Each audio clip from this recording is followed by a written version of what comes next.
Sinaktan mo ang anak ni Jennifer. Oo, tinadyakan ko, tsaka Tama lang, dapat mag-demanda. Okay, wait lang ha. Ilan taon ang sinaktan mo? At tinadyakan mo? 10 taon po, tinadyakan niya. Ay, yung 10 years old, bakit?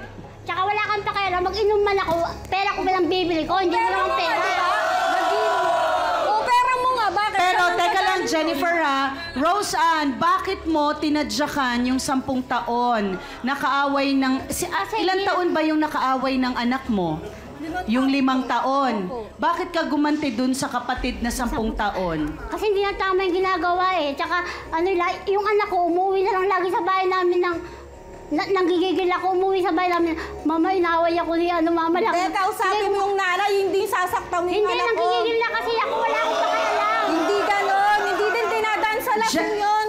Jennifer, bakit lagi daw binubugbog ng mga anak mo ang anak niya? Kasi po, yung anak ko pong 5 taon, nasasaktan din po. Siyempre, magsusumbong sa kuya. Ilan taon yung Di ba anak po? mo, Rose Ann? 4. taon. Sa'yo 5 taon. Opo. So, Tapos may 10 lagi, taon pa siya. and then yung 10 taon mo, lagi daw binubugbog yung anak ni Rose Ann. Bakit hindi mo sinasaway?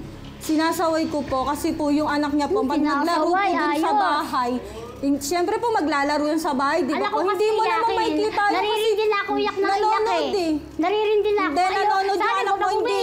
Dapat yung pinapakailaman mo yung buhay mo, hindi yung buhay ng iba. Okay. Pero, Pag lasing ka, hindi mo pinapakailaman din yung anak mo. Pag lasing ka, umiiyak ka sa bahay, di ba? Kasi Wala kang hindi mo ginagawa, pera, di ba? pinagbibili mo ng alak, pera ko. Di ba? Wala okay. kang ginagawa. Teka lang ha, pag-usapan muna natin to dahil ang nangyayari, ang sinasabi ni Rose Ann, punding-pundi na siya sa kakaiyak halos araw-araw ng anak niya, Araw-araw, umuuwing umuwi. umiiyak dahil sinasaktan lagi ng mga anak mo. Jennifer, alam mo ba to? Opo, pero pinagsasabihan ko naman po yung anak ko.